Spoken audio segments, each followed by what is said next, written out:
Hello friends, welcome to educational academy. आज हम पढ़ेंगे संविधान सभा का गठन।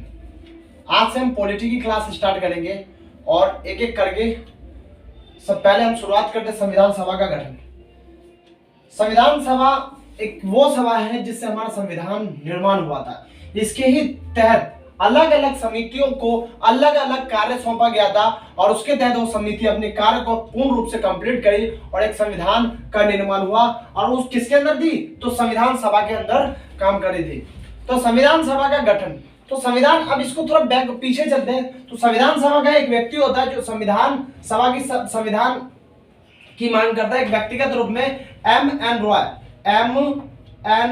रॉय नाम का एक व्यक्ति होता है। एम एन रॉय 1934 में एक व्यक्तिगत रूप से मांग करता है ये, और इनकी मांग को कोई एक जो कानूनी प्रदान नहीं मिलती और ये इनकी मांग ही रह जाती है। आगे चल के यही मांग ये एक कांग्रेस पार्टी 1935 में, कब 1935 में 1935 में कांग्रेस आधिकारिक रूप से मांग करती है और ये मांग आगे बढ़ता है। और आगे बढ़ने के बाद एक समय आता है 1940 में एक अगस्त की क्रांति होती है। अगस्त की क्रांति, इनके तहत होता क्या है कि अंग्रेज अधिकारी इनकी मांग को मांग लेते हैं, लेकिन यह इंग्लैंड, ब्रिटिश क्षेत्र में, इंग्लैंड में जाके यह कानून की मांग, संविधान की मांग अस्वीकृत हो जाती। क्या? अस्वीकृत हो जाती है। देख लो ये क्या हो रहा है। अब आता है एक 1942 का समय आता है जब क्रिप्स मिशन आता है। इनके तहत इनकी मांग फिर मान ली जाती है अंग्रेज अधिकारी और आगे चल के ब्रिटिश संसद में इसे अस्वीकृत कर दिया जाता है। इसे अस्वीकृत कर दिया जाता है। कितनी बार अस्वीकृतता मिलनी है? अब एक लास्ट समय जो होता है, लास्ट कैबिनेट मिशन द्वारा दिसंबर 1946 को कैबिनेट मिशन द्वारा 1946 में इसको गठन कर दिया जाता है संविधान सभा का। किसके द्वारा? तो कैबिनेट मिशन द्वारा संविधान सभा का गठन हो गया। किसके द्वारा? संविधान सभा का कैबिनेट मिशन 1946 में कैबिनेट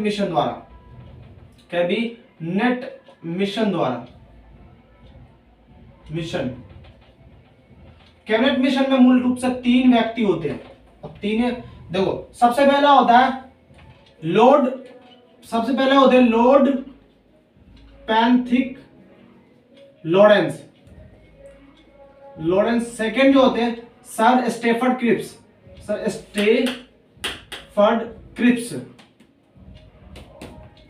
और थर्ड जो होते हैं व्यक्ति बी एलेक्जेंडर।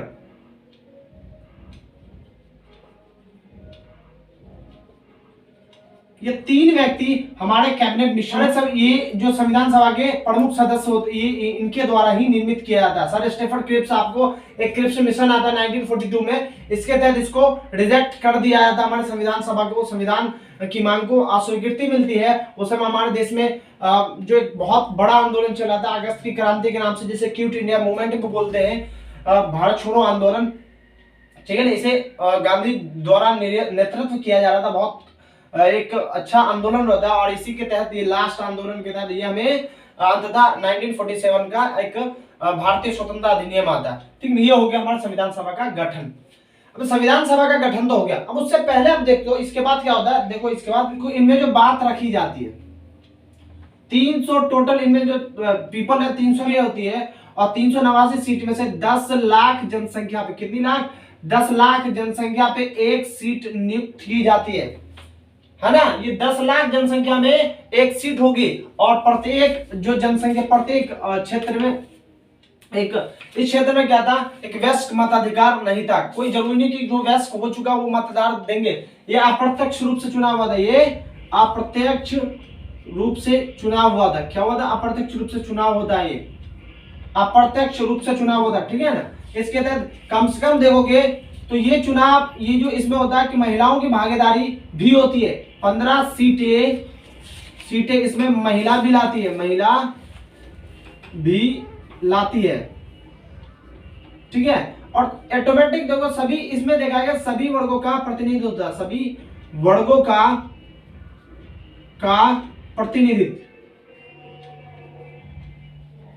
प्रतिनिधित्व होता है, मोस्ट देखा जाता है, ठीक है ना। अब ये तो हो गया ये। अब इसमें देखा गया कि जब इनका चुनाव हुआ तो इसमें देखो कि ब्रिटिश क्षेत्र के जो 11 प्रांत थे, 11 प्रांत सीटों का अगर मैं बंटवारा देखो तो आप इसमें देख सकते हैं।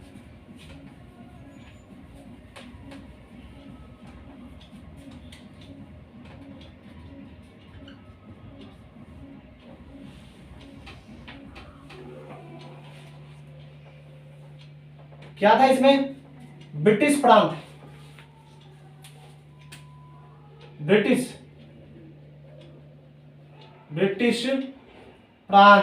ब्रिटिश प्रांत से कितने 11 सीटें आई थी, और प्लस 4 कमिश्नरी, 11 ब्रिटिश के 11 प्रांत और 4 कमिश्नरी क्षेत्र से कितने थे? 11 प्रांत से 292 सीट प्लस 4 कमिश्नरी क्षेत्र इज इक्वल टू 296। इतने सीट ब्रिटिश प्रांत से आए थे और 93 थे देसी रजवाड़े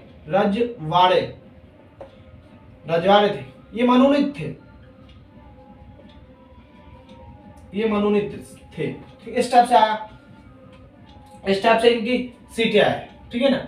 ये आपको हो गया ब्रिटिश प्रांत से इतने सीट। ब्रिटिश के 11 प्रांतों से 292 सीट का चुनाव होना था और 4 कमिश्नर 296 सीट का चुनाव होना था, ये टोटल मिला के, और 93 रजवाड़े। जब पहली चुनाव हुई, जब आम सभा का रिजल्ट आया, इनका रिजल्ट कब आया? इनका जब ये रिजल्ट आया 300 ये जुलाई अगस्त में रिजल्ट आया तो क्या हुआ था देखो इसमें। तो कांग्रेस को कितनी मिलती है? कांग्रेस को टोटल 208 सीटें मिलती है। कांग्रेस को इसमें कितनी मिलती है? 208 सीट। मुस्लिम लीग को देखो कितनी मिलती है? मुस्लिम लीग को इसमें जो मुस्लिम लीग की जो सीटें होती है 73 मुस्लिम लीग को, और अन्य दल 8, और जो कोई दल के नहीं निर्दलीय उनको मिलती है 7। टोटल इनमें देखा गया जो टोटल जो सीटें होती है देखो 296 प्लस देसी रजवाड़े, तो 389 सीट टोटल होती है। इन सबों का चुनाव होता है, देखो कैसे कैसे ये सीट लाते हैं, ठीक है। ये हो गया। और जब इनकी जो पहली बैठक होती है, कब होती है पहली बैठक? 9 दिसंबर 1946 को पहली बैठक रखी जाती है।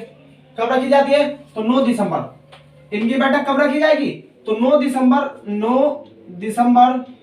1946 को 9 दिसंबर 1946 को पहली बैठक हुई। उस पहली बैठक में सिर्फ 211 ही सदस्य आए, 211 सदस्य ही आए। मुस्लिम लीग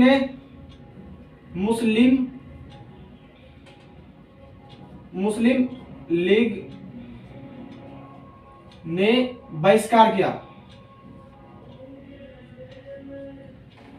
इसने मुस्लिम लीग से पूर्ण रूप से बहिष्कार किया, क्योंकि उस समय देखोगे जिन्ना अपनी एक अलग राष्ट्र की डिमांड करते रहते हैं, ठीक है ना। तो मुस्लिम लीग बहिष्कार करते हैं और इसके जो अध्यक्ष होते हैं अस्थायी अध्यक्ष बनते हैं।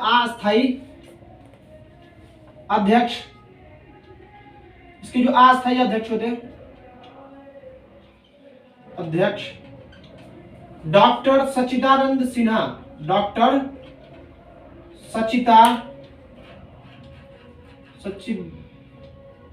सच्चिदानंद सिन्हा, ये इनके अस्थायी सदस्य होते हैं। और ये किसकी परंपरा के अनुसार?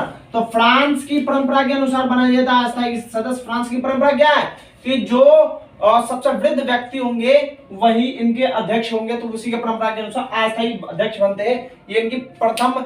जब मुस्लिम लीग ने इसका सीट को बहिष्कार कर दिया तो एक चर्चिल नाम के व्यक्ति थे, चर्चिल नामक व्यक्ति तो बोले थे ये अलग ही व्यक्ति थे, ये हमेशा हमारे इनकी बुराई करते थे, भारतीय संविधान सभा का हमेशा बुराई करते। उनका कहना था कि ऐसा जो शादी जिसमें दुल्हन नहीं आए थे, अंग्रेजी ये अधिकारी थे उस टाइम जो उन्होंने अपने अनुसार बताया था। और जब दूसरी इनकी बैठक हुई क्या 13 दिसंबर, दूसरी बैठक हुई थी 11 दिसंबर को 1946 को दूसरी बैठक होती। इसमें जो अध्यक्षता करते अस्थायी अध्यक्ष होते, इसमें देखो अस्थायी रूप से जो अध्यक्ष बनते हैं, अस्थायी अध्यक्ष कौन बनते हैं, अध्यक्ष कौन बनते हैं, अस्थायी अध्यक्ष डॉक्टर राजेंद्र प्रसाद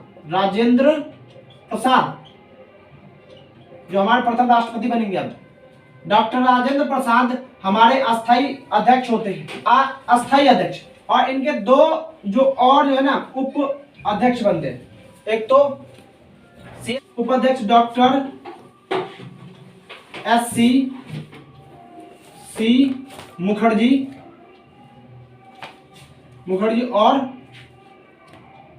BT कृष्णमाचारी, ये दो जो व्यक्ति होते इनके अध्यक्ष बन जाते हैं, उपाध्यक्ष। ये कौन होते, उप अध्यक्ष, दो उप अध्यक्ष होते, ठीक है। इस टाइप से ये होता है 11 दिसंबर 1946 को, ठीक है, अस्थायी अध्यक्ष का चुनाव होता है और इस टाइप से ये बनते हैं और हमारी उस समय जो है ना अध्यक्षता करते हैं। फिर 13 दिसंबर आता है। 13 दिसंबर को पंडित जवाहरलाल नेहरू एक उद्देश्य प्रस्ताव प्रस्तुत करते हैं 1946 का। इस दिन क्या होता है देखो, पंडित जवाहरलाल नेहरू कौन होते, पंडित जवाहरलाल नेहरू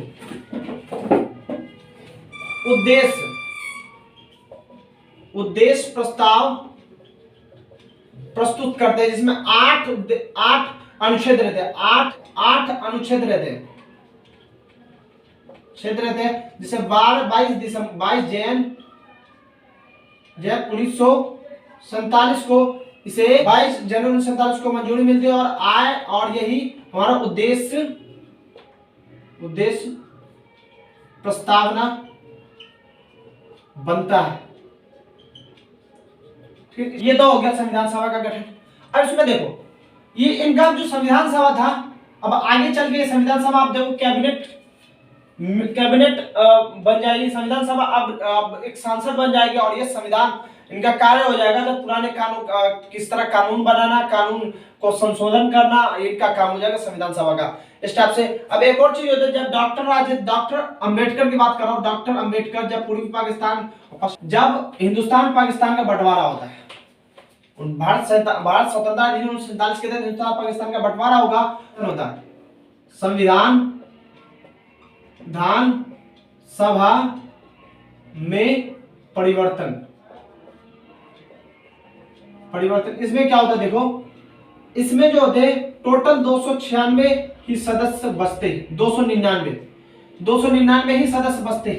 जो मुस्लिम लीग के जो सदस्य थे वो पाकिस्तान चले गए, अब 299 ही सदस्य बचते और इनमें से भी 284 सदस्य ने भी 26 नवंबर 1949 को हस्ताक्षर कर संविधान को लागू कर दिया था। 15 अनुच्छेद लागू कर दिए। बाद में इसी बात को 26 जनवरी 1950 को गणतंत्र दिवस मनाया गया। गणतंत्र दिवस मनाया गया, ठीक है ना। ये था, ये बात था। अब जब इसमें बंटवारा होता है, ये सदस्य चेंज होता है, तो डॉक्टर अंबेडकर जो पूर्वी पाकिस्तान से लड़े थे वो अब पाकिस्तान में चले जाते, लेकिन वो एक अहम व्यक्ति थे, एक जो जो निचली जाति का एक प्रतिनिधित्व करते थे उनको लाना जरूरी था। और उनको एक मुंबई प्रांत था, मुंबई प्रांत, मुंबई उसमें बम्बई कहलाता, मुंबई प्रांत से पुणे से उनको फिर दोबारा चुना गया और उसको एक संविधान सभा का सदस्य बनाया गया। ये किसके स्थान पे जयकर, ये पुणे के एम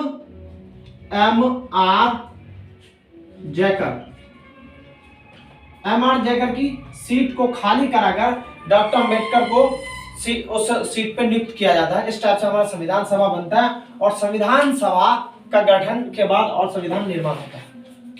टोटल कितनी बैठक होती है वो आगे हम पढ़ेंगे आगे लेक्चर में।